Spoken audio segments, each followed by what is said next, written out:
Baby, ಏನಾಯ್ತಮ್ಮ? ನನ್ ಮೇಲೆ ನಿಮಗ್ ತುಂಬಾ ಪ್ರೀತಿ ಅಲ್ವಾ ಡ್ಯಾಡಿ? ಕಟ್ಕೊಂಡಂತ ಹೆಂಡತಿ ನನ್ನ ಮಗಳು, ನನ್ನ ಪ್ರಪಂಚನೇ ನೀವಿಬ್ರೇನಮ್ಮ. ನಾನು ನನ್ನ ಪ್ರಾಣಕ್ಕಿಂತ ನಿನ್ನ ತಾಯಿನೇ ಹೆಚ್ಚು ಪ್ರೀತಿಸ್ದೆ. ಅವಳನ್ನ ನಾನು ನಿನ್ನಲ್ಲಿ ನೋಡ್ತಾ ಇದ್ದೀನಿ. ಅದು ಡ್ಯಾಡಿ, ನನ್ನನ್ನ ಪ್ರೀತಿಯಿಂದ ನೋಡುವಂತ ನಿನ್ನ ಕಣ್ಣಲ್ಲಿ ನನ್ನನ್ನ ಕೇಳೋದಿಕ್ಕಾಗದೆ ಒದ್ದಾಡ್ತಾ ಇರುವಂತ ನಿನ್ನ ಮಾತುಗಳು ಕಾಣಿಸ್ತಿದೆ. ಇಷ್ಟು ದಿನ ನಿನಗೇನ್ ಬೇಕು ಅಂತ ಕೇಳಿದೆ, ಆದ್ರೆ ಈ ಕೇಳೋದಕ್ಕೆ ಯಾಕಮ್ಮ ಒದ್ದಾಡ್ತಾ ಇದೀಯಾ?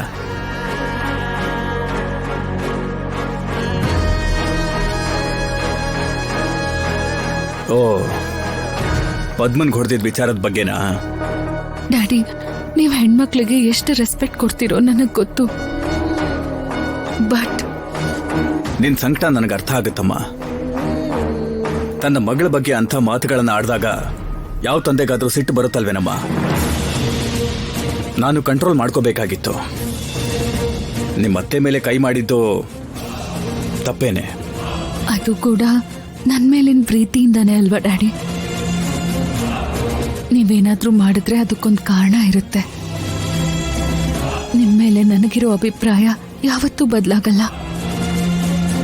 ಬಟ್ ನೀವ್ ಹೊಡೆದಿದ್ದೀರಾ ಅಂತ ಏನೂ ತಿಂದೇನೆ ಹಠ ಮಾಡ್ತಿದ್ದಾರೆ. ನೀವ್ ಬಂದು ಸಾರಿ ಹೇಳ್ದೆ ಇದ್ರೆ ಅವ್ರು ಊಟ ಮಾಡಲ್ಲ ಅಂತಿದ್ದಾರೆ. Daddy, I am really sorry. ನಾನು ಹೀಗೆ ಕೇಳ್ತಿರೋದಕ್ಕೆ ನನ್ನ ಕ್ಷಮಿಸ್ಬಿಡಿ. ನೀವು ಅತ್ತೆಗೆ ಸಾರಿ ಕೇಳ್ತೀರಾ ಅಂತ ಹೇಗೆ ಕೇಳಬೇಕು ನನಗೆ ಗೊತ್ತಾಗ್ತಿಲ್ಲ.